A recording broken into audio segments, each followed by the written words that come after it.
તો મોડી સાંજે અમદાવાદમાં ધોધમાર વરસાદ વરસ્યો। વસ્ત્રાપુરથી માનસી જજીસ બંગલો સુધી રોડ પર પાણી ભરાઈ ગયા। તો તમે સંદેશ ન્યૂઝના માધ્યમથી જુઓ, તેના કેમેરાથી જુઓ કે આખરે ક્યાં ક્યાં પાણી ભરાયેલા છે। 3 થી 4 ફૂટ જેટલા રોડ ઉપર પાણી ભરાયેલા છે। લોકો વાહનોને ધક્કા મારતા પણ દેખાયા હતા।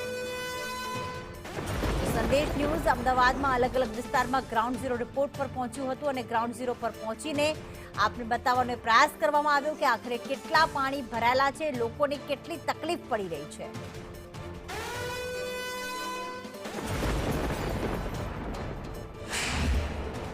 દિવસભરના વરસાદ બાદ અમદાવાદમાં ફરીથી મોડી સાંજે વરસાદ શરૂ થયો છે। અમદાવાદના પૂર્વ અમદાવાદ અને પશ્ચિમ અમદાવાદ બંનેમાં ધોધમાર વરસાદ લગભગ 5:30 થી 6 વાગ્યાથી શરૂ થયેલો છે। એક ધારો વરસાદ છે તે શરૂ થયો છે।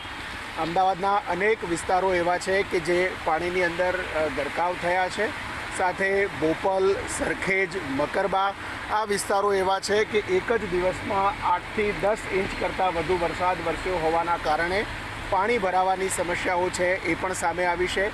આ દ્રશ્યો અત્યારે છે એ માનસી 4 રસ્તાથી લઈ અને જજીસ બંગલો તરફ જતો રસ્તો છે, ત્યાં પણ પાણી ભરાયા હોય તે પ્રકારના દ્રશ્યો સામે આવ્યા છે।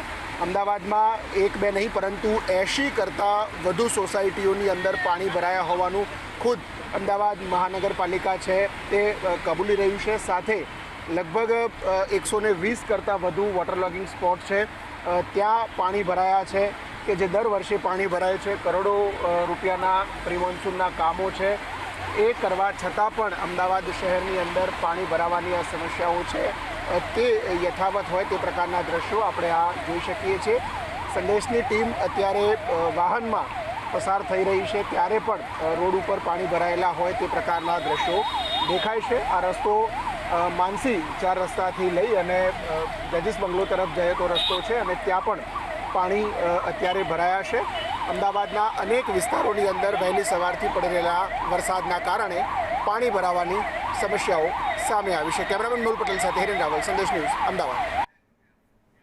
તો અમદાવાદ શહેરમાં ધોધમાર વરસાદ અને તેના કારણે સર્જાયેલી ભારે ટ્રાફિક જામની સમસ્યાને ધ્યાનમાં રાખીને તંત્ર દ્વારા મહત્વનો નિર્ણય લેવામાં આવ્યો છે।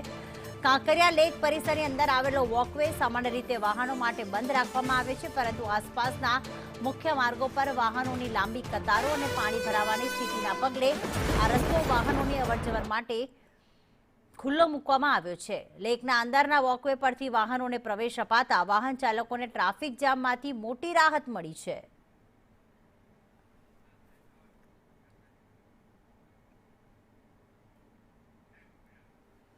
તો પૂર્વ અમદાવાદ એવા ખોખરા વિસ્તારમાં પણ પાણી ભરાઈ ગયા છે। ખોખરા વિસ્તારમાં પાણી ભરાતા રહીશોને હાલાકી પડી રહી છે। તો ફિઝિકલ ગ્રાઉન્ડ પાસે પણ પાણી ભરાયેલા છે। ગુજરાત હાઉસિંગ બોર્ડના મકાનોમાં પાણી ઘૂસી ગયા હતા। મુખ્ય રોડ ઉપર પાણી ભરાતા સ્થાનિકો અહીંયા પરેશાન થઈ રહ્યા છે। તો ખોખરા વિસ્તારના દ્રશ્યો કે જ્યાં ગુજરાત હાઉસિંગ બોર્ડમાં અલગ અલગ મકાનોમાં પાણી ભરાઈ ગયા હતા। રસ્તાઓ પર પણ પાણી ભરાવાના દ્રશ્યો જોવા મળ્યા હતા, જેમાં વાહન ચાલકો અટવાઈ પડ્યા હતા। મુખ્ય રોડ ઉપર પાણી ભરાતા સ્થાનિકો પરેશાન થયા।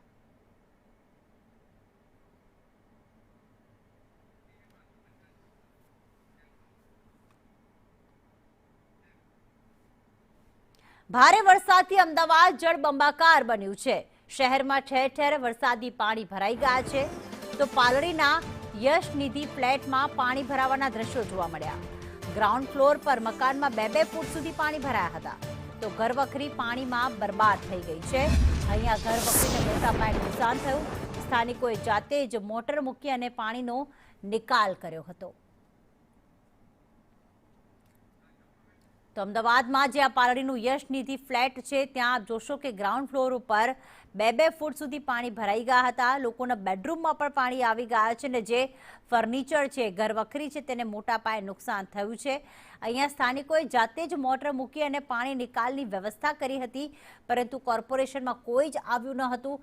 ગઈકાલે જોવા જઈએ તો અમદાવાદમાં સામેલાધાર ધોધમાર વરસાદ વરસ્યો છે તે માની લેવામાં આવે, પરંતુ જો એક દિવસમાં આટલો વરસાદ પડતો હોય અને એ વખતે 2 મહિના પહેલા જો પ્રી મોન્સૂન કામગીરી કરી હોય તો પછી પ્રી મોન્સૂન કામગીરીના સમયમાં પાણી ભરાવાની સમસ્યા શા માટે સર્જાઈ? વરસાદ બંધ થયો તેમ છતાં પાણી શા માટે નથી ઓસર્યા?